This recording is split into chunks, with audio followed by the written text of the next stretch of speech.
Harvest 48, 8:55. Boo. Boo yawned as he entered the cafeteria, blinking as his eyes adjusted to the lantern light.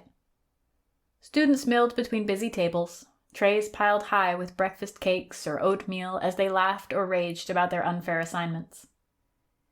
Craning his neck, Boo couldn't see any sign of Ida. With a sigh, he picked up a tray and joined the line, resigned to eating alone. The guard had let him back into the school without incident, relieved not to have lost a student on his watch. Boo confirmed with the guard that T and Kija had returned already and headed straight for the dormitory, tight-lipped and pale as linen. Boo had followed, falling heavily into his bed, for once not worrying about the nightmares and goddesses that might find him there. He woke early, eyes crusted with sleep, groggy as he found his clothes and shrugged them on. Feeling like one of his risen dead, he shuffled along the breakfast queue, stiff and tired. It seemed that even the wave of vigor his magic gifted him could not withstand the combined powers of a midnight hike and an early morning. Tuog walked more closely beside Boo than usual. The Grimm had a wary optimism to him now.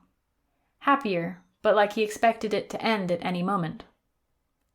Boo smiled as he met Tuog's eye, a knowing glance passing between them before they both looked away. Boo found a table, freshly vacated when its previous occupant saw him coming, and settled in with his hotcakes, half drowned in maple syrup.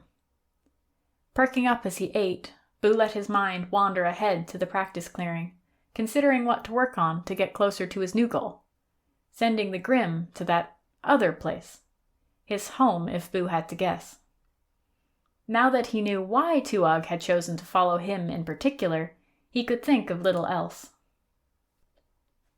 Boo's thoughts took up so much of his attention that he didn't notice T until the older boy clapped him heartily on the shoulder, sliding onto the bench beside him as if he did it every day. Kija followed suit with more reluctance, sitting stiffly across from Boo, eyes darting to Tuog between bites of his breakfast. They looked like opposites. Kija bent over his breakfast with dark circles hunkered beneath his eyes, and T beaming, too bright and brittle. "Boo, you made it back! We knew you would!"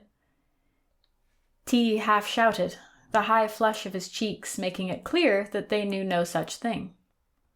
"What did you even do back there?" Boo eyed the dark bruises poking out above T's collar, badly concealed by a lopsided scarf. Did he imagine the reaching curve of a finger, imprinted in purple against the older boy's skin? T seemed to notice him staring and adjusted his scarf self-consciously. "I don't really know," Boo half lied. "I just kind of panicked, and I guess my magic did the rest." "Well, it really saved my neck," T said with a knowing grin and fever-bright eyes. "I guess you're all right after all." T ruffled Boo's hair, smiling across at Kija, who tried and failed to match his enthusiasm. They ate and listened to T retell the story of their escapade to their neighbors, gravitating towards the excitement while still leaving a respectful distance around Tuog. When the bell for classes clamored over the conversation, they dumped their trays and hustled towards class, T glued to Boo's side, Kija trailing a step or two behind. Tuog watched them with a disapproving stare. "Xenia made us some maple drops. We were going to eat them with her after class in the common room. You want to come?" T nudged Boo's shoulder, regaining his full attention. "Who?" Boo asked, eliciting a frown from the older boy. "Xenia? The girl from Artifice?" Boo thought for a moment. "Does she guard the wall sometimes?" "Yeah, that's her. Her father is a local tree tapper. Nobody makes better maple drops." The morning had a dreamlike quality to it. Nobody bullying him, people trying to be his friend, piles of snow glittering in the morning light. But Boo couldn't shake the disquiet building in him. He had wanted this, hadn't he? Glancing at Tuog, Boo could see the Grimm's disdain for the other boys, and wondered if emotions could pass through whatever strange bond they had. Turning back to T, Boo avoided eye contact as he answered, "Thanks, but I'd rather not." "Really?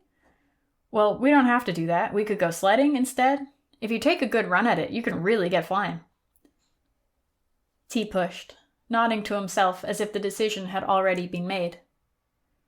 Boo spotted Ida's swinging braid ahead, disappearing in and out of sight between students. He tried to get her attention with an eager wave, even though the angle would keep her from seeing him. "There's Ida. I should go. We're studying later, so I can't go sledding. Sorry." Boo hurried forward, ducking and dodging his way towards Ida. Behind him, he heard a brief sound of protest from T, and Kija's muttered, "I told you." Ida greeted him distractedly as he joined her focus on the book in her hands. But he found her familiar presence much easier to bear than T's sudden, cloying interest. When he glanced over his shoulder to ensure Tuag had followed him, Boo saw the baleful looks the older boys cast in Ida's direction. Stomach somersaulting, he wondered if he had made the right decision, after all.